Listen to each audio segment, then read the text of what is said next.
Hey y'all and howdy. Welcome back to It's a Seago Thing. My name is Erin and this is a family-friendly multi-purpose channel where we talk about anything and everything.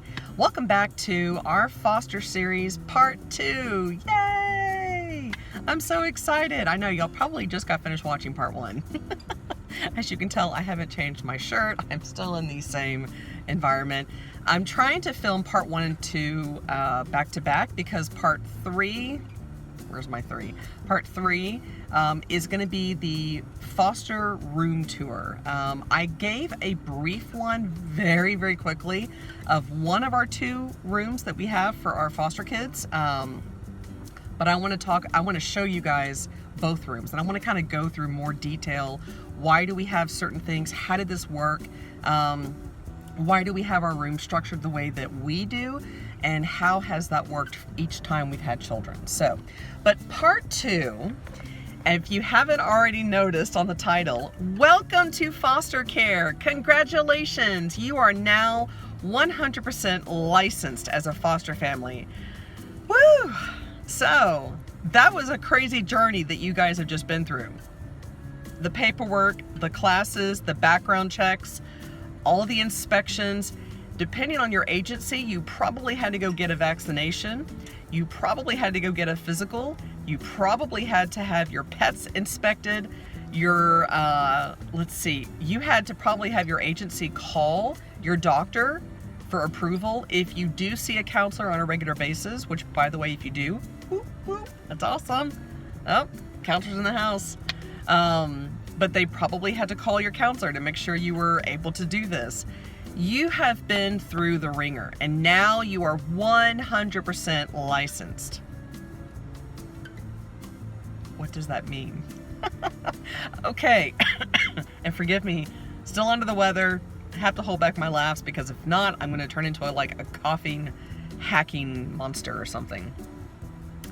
Okay, so what does that mean? You officially have your license. You guys hopefully have your house in order. Although part 3 probably should have been part 2, but oh well. You know, hopefully you've got your room or your rooms in order. If you have children already, hopefully you're having lots of really helpful, inviting conversations with them. If they're too young to understand, don't worry about it. It's gonna be chaos and mayhem anyway. There's nothing you can do about that. But at this point, now you guys are at the point, if you are a childless couple, this is the part where if you guys, if y'all had been pregnant and had gone all the way to 38 to 40 weeks, it's always the last 2 weeks that they say you're due any day now. If you already have your own children, you know what I'm talking about. Basically, you are now due any day now. Usually when you get your license, you probably get a phone call right off the bat, like that. A lot of agencies do that. Sean and I laugh because every single time we've ever been licensed with an agency, they always call the day we're licensed. They always call. Hey, we've got a placement. Oh my gosh. It just cracks us up because it happens all the time. Hopefully you have your child care arrangement in order. If not, that needs to happen yesterday. So now that you have your home license approved and you are ready to go, this is where you need to stop, take a seat, take a deep cleansing breath, and assess everything around you and in here. That probably sounds very overwhelming. So let's make this simple. If you are the kind of person that loves to write things down physically, go get a piece of paper and a pen or pencil. If you are the type of person that loves to type things up while listening to something in the background, go ahead and get your phone or your laptop ready and get ready to type. I'm going to give you guys some things to think about. Okay, so you've got your license. If you haven't received a phone call yet, do not freak out. For some agencies, they call you the day you get licensed. Other agencies, it may take months. It may take a year. Every family is different. Always know that. Every family is different.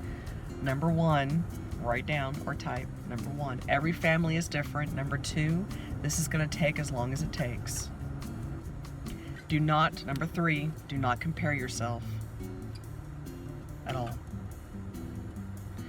Number four, if there are any other things in your home that you feel would be helpful, activity kits, extra clothes, diapers, wipes, extra types of foods, whether for babies or older children, if there are different things that you would like to get, for different extra things, I should say, in your home, get that now. Number five, if you have not already squared away your childcare arrangements, please do that right now. Like in this very moment. Like turn off the video. Okay, and now you're back. But turn off this video, call up your local daycare, call up your church if they have child care services or Mother Day Out programs or whatnot. If you are a stay-at-home mom, that is perfectly fine. If you are a stay-at-home mom who homeschools, that is perfectly fine too. I want to put something out there though for you. Look into drop-in daycare for your local area. If you don't know any names offhand, that's okay. You can actually go to Google and type in drop-in daycare and your zip code. And believe it or not, Google will provide you a list of daycares that don't require weekly amounts. You don't have to sign any kind of contract or anything. You can just drop them in for X amount of hours or an hour and then pick them up. It's just an hourly fee, and you pay a one-time, registration fee, and that's it. We did that, and that was the greatest thing we'd ever did for ourselves. Whew. I wish I had known about that, honestly, 3 years ago when we first fostered. Because when you are, and I was a stay-at-home foster mom, and I've also been a working foster mom, so I've now done both, so it's like crazy. But when you are a stay-at-home mom, there will more than likely be one child, especially if you get a sibling pair or a sibling group, there will be one, sometimes two children, where it would be healthy for you guys to take a break from one another. And it would be better for them to interact with other kids. Unless you know 100% that they're just not ready, because maybe they have behavioral issues, maybe they have certain challenges that they're just not quite there yet. And I totally get that. But then at that point, look into getting a babysitter, even if it's just a kind of a one-time or occasional thing. Find ways and resources of having people coming in and providing you respite. Even if it's just for that day or for a couple of hours that day. When you are dealing with the trauma of foster children, it really impacts you in ways you can't even begin to imagine right now. And every single child is different. It doesn't matter if you have two children who literally went through the exact same physical abuse, maybe they even come from the same home.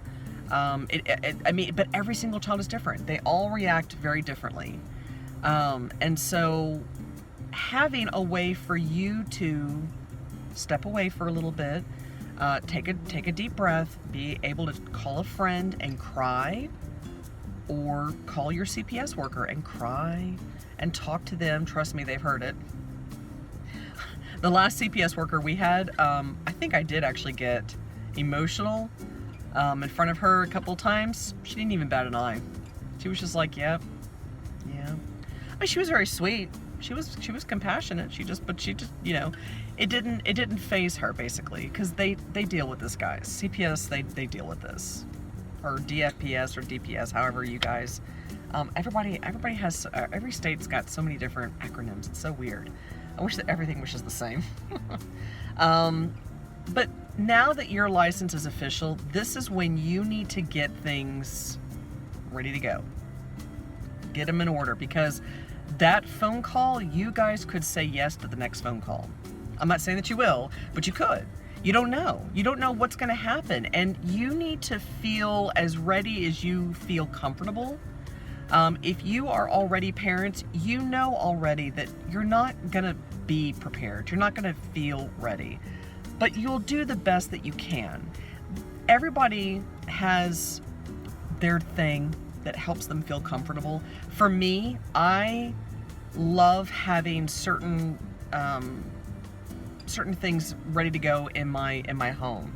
I like having a fully stocked fridge and freezer. I love having the rooms organized and ready to be categorized with clothes. Forgive me for looking around, but I'm actually about to pick up one of our kids here. Give me a minute. Okay, so now I'm back. All right, sorry about that. But to kind of wrap this up a little bit, because, you know, with you guys having your foster care license, at this point, there really isn't anything that I can say to do or to think about, because you are here. You are in the present. If you can't already tell, I am driving. So this is going to be interesting. I've got the camera in a safe place, but I had to keep my eyes on the road here. But you have already arrived, because you now have your license. That's what this video is all about. You are 100% ready to go, and here we go. Okay. So that's why I was focusing on some other things beforehand, because if you really haven't gotten certain things squared away, now is the time to do it. Now is the time to make that a priority. Stock up your fridge and your freezer. Contact friends and family. Let your employers know. Get your child care situation in order. Let's see here. Make sure that your rooms are where you want them to be. If there are some extra items that you would like to get, if there are just little items that a lot of people don't always talk about, sound machines, the little glow light that turns green to allow the child to know when to come out, and obviously those are for more older children, like I would say 3 and up. You know, get things finalized, because now that you've got your license, once you get that phone call and you and your spouse agree to say yes, guys, it's go time.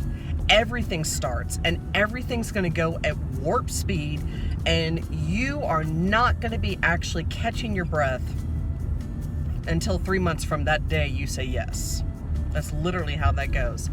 And you know, once again, I'm making this video not just for you, but for myself. So when we relicense next year, I'm gonna be like, why am I so crazy? Why am I crying all the time? Because, by the way, that's gonna be you. That's gonna be you, like, every day, probably all day. Even if you are an experienced parent, where you already have your kids and whatnot. But start reaching out to people, because this is where this is the time to start getting your tribe in order, if you haven't already, or put them on call and let them know. And what I would do is, on Facebook, I created a private message, and I included very specific people that either said they wanted to be a part of our journey, or were asking enough times how our journey was going that I just added them to the list, so that I didn't have to, repeat myself, and that can get really tiring very fast. And sorry for my finger being over there. I'm trying to break this up because my hand was actually hurting over here, but I'm going to try to move the camera now. But I would basically, every time we got a call, I would do a mass text, because for me, I can access my Facebook Messenger on my phone. I can access it on my laptop. And I would send a mass text, okay, we just got a phone call, or we just got an email, and here are the ages, here are the genders, here's how many child or children, or it wouldn't be child, here's how many children Um, sorry guys, it's the end of the day. I'm coming home from work. I'm a little tired. I'm also still very sick. I hate bronchitis. And I would just say, okay, let y'all know, put the prayers out there, put the positive energy out there. And sometimes we were sometimes we were chosen and we moved on to the next step. Sometimes we were not. And then there were many times where we weren't chosen. And there were many times where we said no. Sean and I actually said no for actually a year before we said yes. So that's a whole nother story. It's a whole nother video. But you're licensed now. This is exciting. Your adventure is literally about to begin. Get everything ready. I cannot say that enough. Get everything finalized and ready. You're never going to be 100% ready, but I want you to feel comfortable. I want you to feel secure in yourself, because when the kids or child arrives, yes, you're going to have to go out and go get some things. Yes, you're going to have to go replenish some things, or you're going to have to change things and whatnot. But there were times that we purchased certain items in our home, and either I said it or Sean and I both said it to each other, oh, thank God we have this. I'm so glad we have this. Oh, I'm so glad we don't have to worry about this. There were just times that we had certain things ready to go.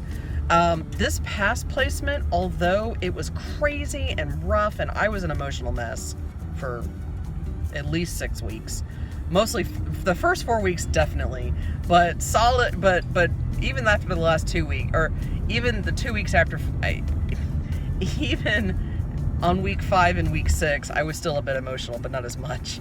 But we had a much easier transition than we did our first 2 placements. We had a babysitter, we had daycare, we had friends, we had a lot of great things that helped us. So get that in order. Make sure you guys are not doing this alone, because you can't. You just can't. This is just too crazy and too wild to do this by yourself. And if you begin to feel sad and depressed and you're crying a lot, please have a friend or a family member that you can reach out to. I'm not saying that you shouldn't reach out to your spouse, but your spouse is going to be going through a lot too.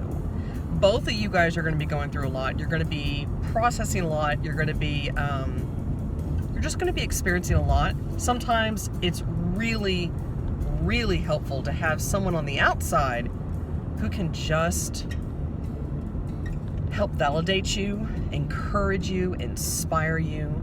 Sometimes just come and be there for you. One of my dearest friends, she came and she just spent time with our foster kids while Sean and I just stepped out of the house just to have 2 hours with each other. Just to step away and breathe and just take it all in and be able to just decompress a little bit. I'm telling you guys, that made a huge difference, because it's just overwhelming. It's just overwhelming. Even if you already have kids in the home, it's just overwhelming. So, get everything ready. Get yourself where you feel comfortable, where you feel secure, and just sit back and breathe and just wait. Take your time with every placement call. Listen to all of the details. Ask lots of questions. Do not be afraid to say no. I actually made a video about that on a different channel. I probably need to make an updated one. But it is okay to say no. It is okay to change your mind before the kids get there. Not disrupting the placement. I'm not saying disrupt the placement. I'm just saying it's okay to call your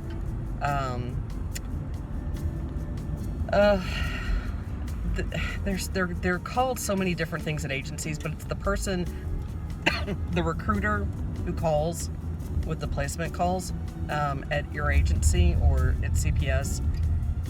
It's okay to change your mind even before the children arrive at your home, because sometimes when you have a moment to really think or talk about it, you may realize that's not going to be a good fit for you and your spouse, or for you and your spouse and your family. So really, really understand the case the best that you can.